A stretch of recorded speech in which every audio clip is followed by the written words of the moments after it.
I love bright, happy colors.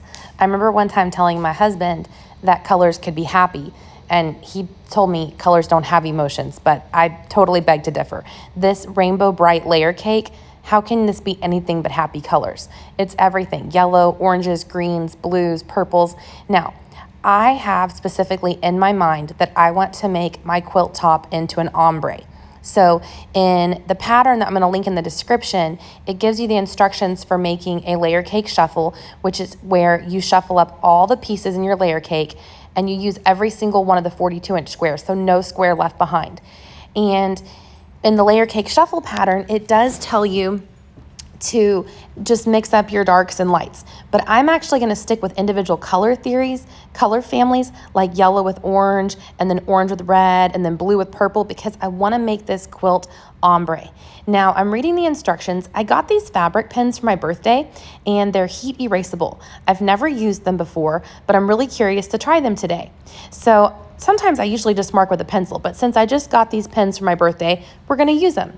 You need to mark a diagonal line from corner to corner on all of your light colored squares. Now, if you're just mixing the whole layer cake up, you're just going to divide your squares into half, and a layer cake comes with 42 squares typically. So 21 of them, they're the lightest ones, you need to go ahead and put a line diagonally from corner to corner. You're going to lay that on top of another square. Now, if you see me flipping back and forth here, it's because I can't tell on this batik fabric which is the right side. Both sides look very similar to me. Once you have your line drawn, you need to do a 1/4 inch seam away from your line down either side.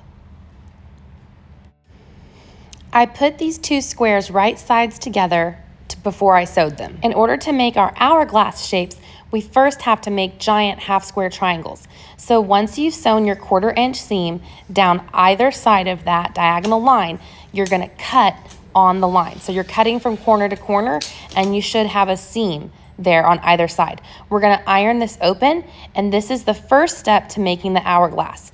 The first step to making the hourglass is making the giant half square triangle. On all of these blocks, I'm going to iron to set my seam, then I'm going to peel it open towards whichever fabric is darker, and I'm going to iron the seam allowance towards the darker side, just giving it a real good press.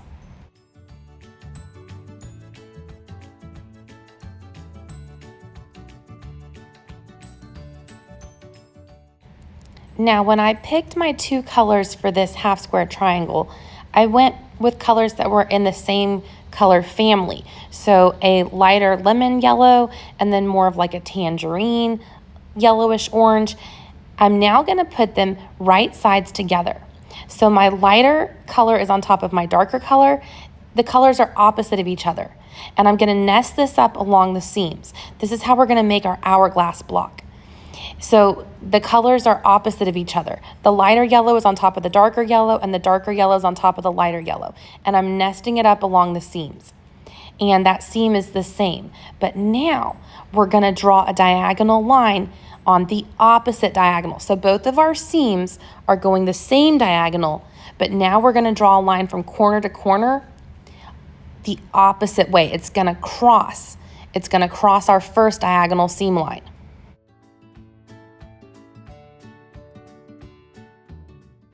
I did not put any pins in, but this might be a place where you want to pin. Once you have your seams matched up, it might be a good idea to go ahead and pin it. I did not. Full disclosure, I did not pin. Once you have your second diagonal line drawn, you're going to repeat the process. You're still going to sew a 1/4 inch away from that line down either side. And then we're going to cut it exactly on the line.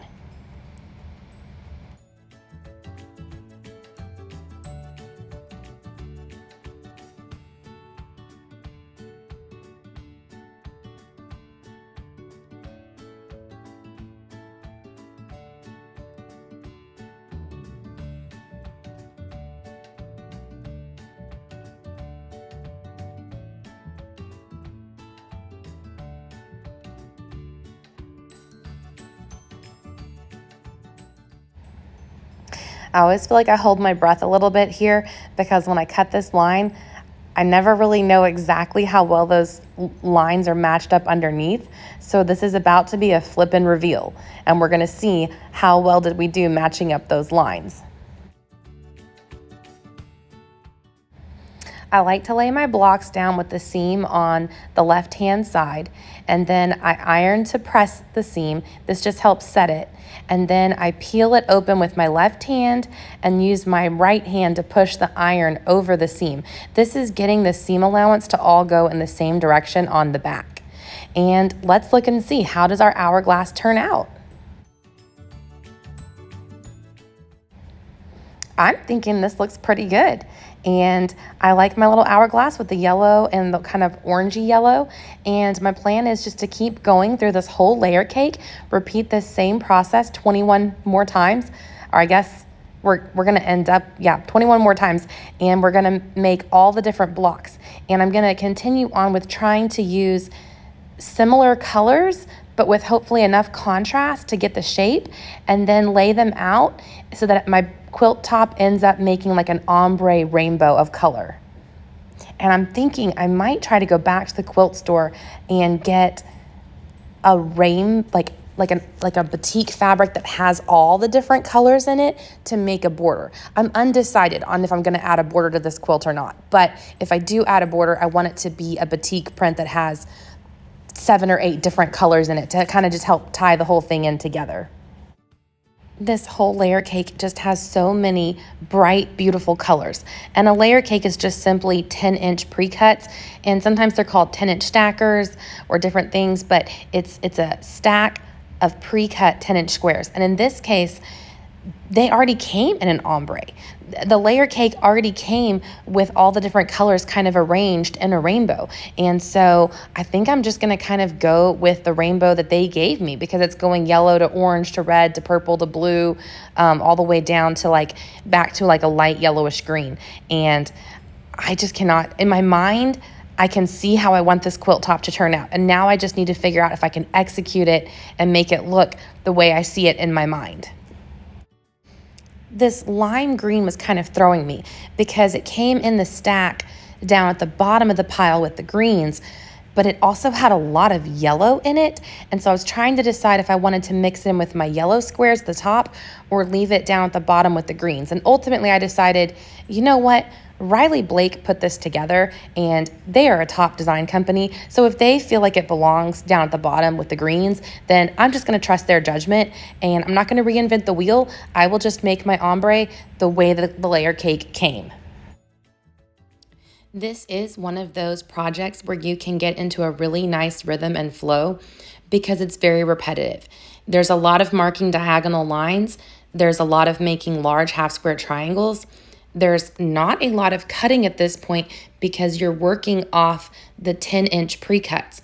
And so the only cutting happens when you're, after you've sewn your lines and you're cutting the blocks apart, and then later we're gonna square up our blocks. Now the pattern actually said to square the blocks to 8.5 inches, your finished hourglass blocks. But I don't know if I was using a more narrow seam allowance, or I'm not sure, because I was able to square my blocks to 9 inches. I was looking at the pattern and it said square to 8.5, but I thought, if I square to 8.5, I'm gonna be losing quite a bit of fabric. So I ultimately squared all of my blocks to 9 inches. But it probably just depends on your seam allowance, what size your finished block is going to be, 8.5 or 9 inches.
One of the best ways to check if your block is lining up the way you want it to is once you have your seams nested, and if you press towards the dark side on each of your giant half square triangles, it should nest up. But then lift it somewhere along the seam and double check that it's looking the way you want it to look. This will just ensure really nice, neat intersections. Now, it's not always going to be 100% perfect, but you're going to get pretty close if you do the lift and check method. I'm now just going to draw my line on the opposite diagonal so that we can make the hourglass.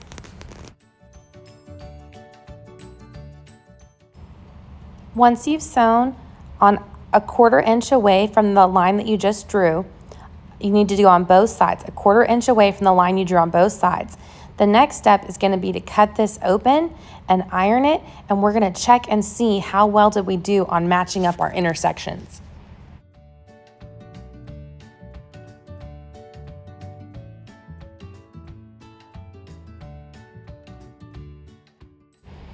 I'm overall pretty happy with how that hourglass block turned out. The lines are pretty sharp, and it's a very simple, easy block. Anybody can do this.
Now, one other thing you can do to add a little bit more visual interest is instead of just using 2 colors in your hourglass, you can use 2 different HST, the half square triangle blocks, that are in similar colors. So in this block, I used 4 different colors.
I definitely just let myself have fun with this project.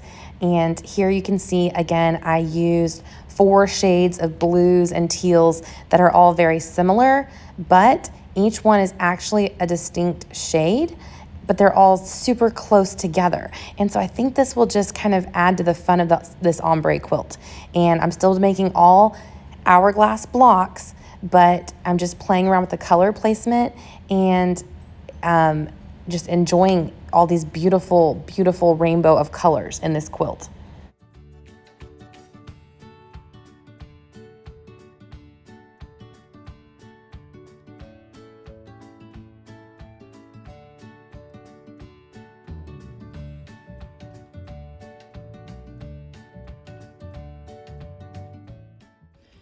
When you are trying to make your half square triangles line up to make your hourglass block, the most important thing is not to line up the edges of your half square triangles, but to look at the seams.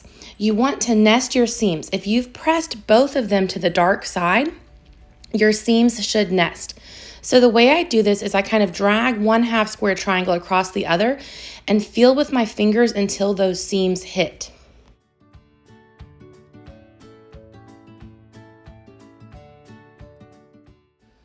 Again, I'm not too worried about if the edges line up. I'm more worried about the center. So you can do a little check. Put your thumb down. I like to press my nail right into where the seams are nested up, and I lift and I check. And if that is lined up correctly, and I'm happy with the way that's intersecting, I don't worry about the edges, because at the end, we're gonna square this block up. It matters in the middle. So again, I put my finger down, I lift, and I check. Then I'm gonna draw my diagonal line from corner to corner, opposite of the way that I had already sewn these blocks. So this is making basically like a plus sign across the seam. So we're making the diagonal line across our seam. And again, you can lift and check, that's lined up, so my block should turn out accurate. And then I'm gonna sew a 1/4 inch seam down either side of the line I just drew. Squaring up your blocks is going to be pretty important to how your finished top comes out. I'm using this giant square ruler, and it has a 45-degree line. So I'm going to place that 45-degree line right on my seam line. And then I'm going to actually trim all of my hourglass blocks to 9 inches. So I'm making sure that the 9-inch lines are visible down the bottom, that it's on fabric, and that my diagonal seam is right on that 45-degree line. I'm just trimming the smallest amount off, turning it around, and then again, 45-degree line is going to go right on the seam line of my block, and I'm going to line the edges of the block to 9 inches. And then I'm just going to trim off. There's not much to trim if I'm trimming them to 9 inches, and it's just squaring up my blocks. This will make it much easier to put my blocks into rows and then make my rows into the quilt top with having everything match up much better. If everything's a little bit off, it's going to be harder to make rows. Now it's perfectly square, and I've got the diagonal lines going right into the corners. And so squaring up your blocks with this method will make your quilt top come together so nicely. And then I can just play around with color placement and decide where I want everything to go. So just to show you from a different angle, I have this 45-degree line on my square ruler. So I'm going to take this diagonal seam and this 45-degree line of my ruler, and I'm going to lay that right on there. Now, my 9-inch lines that I'm want to square my block to 9 inches. So I'm going to make sure that the 9-inch lines of my ruler are on fabric. So I have to get it close enough to the top corner with my 45-degree line on the seam and my 9 inches on top of fabric before I trim those first 2 sides. If I do that, I'm going to get a pretty square block. So I'm going to trim on the side and top first, and then I'm going to spin this block around, and I'm going to line it up again. So now I'm just going to rotate this block so that the edge that I just trimmed is down in my bottom left corner, and I'm going to again take it. So I'm looking at those 9-inch lines. I want those 9-inch lines now to line up with the edge. So I have those edges that are trimmed. And then I'm going to make sure that my 45-degree line is on the seam line, and then I'm lined up on the 9 inches.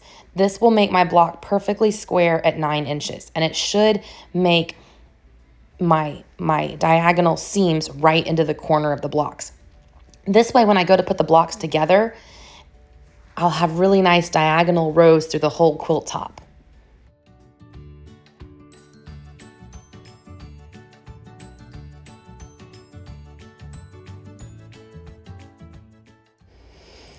Taking the time to trim your blocks might feel unnecessary, but if you get a perfect 9-inch square here, it's gonna make your quilt top just so much prettier later. When you go to make your rows, it'll make it easier to have really nice, neat, straight rows in your quilt. When you sew your blocks into rows, it's important that you iron your seams in different directions. So one of these rows, I have all the seams pressed to the left, and on one of these rows, I have all the seams pressed to the right. This allows me to nest up my intersections because my seams will nest. And it is kind of a bulkier seam here because of all these points coming together. But I pressed my seams so that they would nest. I'm gonna clip each one together, and then I'm gonna adjust the stitch length on my machine. When I'm piecing the blocks, I use a 2.5 stitch length. But when I go to sew these rows together, and these are bulky intersections, I increase my stitch length to 3. And this gives me a little bit, it just seems to make it go over these bumpy intersections better. Just that simple trick of increasing my stitch length just a little bit. And like I said, I'm just gonna pin at every single intersection at the end of my rows, and then I'm gonna sew this row together. I'm really excited about how this is turning out. I love bright, happy colors, and this quilt is all brightness, happiness, and joy.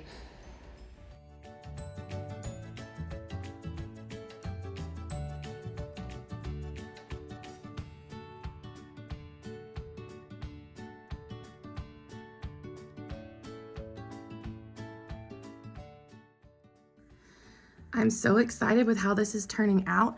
I ended up doing 5 rows by 8 rows because I liked better the way the ombre was looking doing it in this order. So actually I have 2 blocks that didn't make it into the quilt because if I did a 6 by 7 grid, it would have been 42 and that would have used every single layer cake block, but I made mine longer and more narrow because I liked the ombre better this way.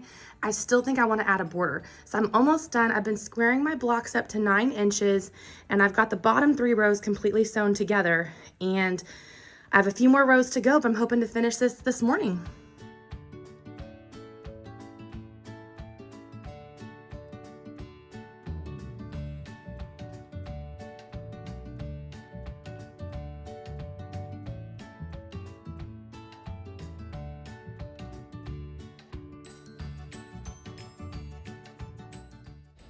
I enjoyed this project so much. I hope you did too. If you're gonna make it, let me know in the comments. I'm gonna put a link in the description to the pattern that I used and also to the exact layer cake that I used, the Rainbow Bright Elements. If you enjoyed this video, don't forget to hit like, subscribe, follow along for more, and happy quilting!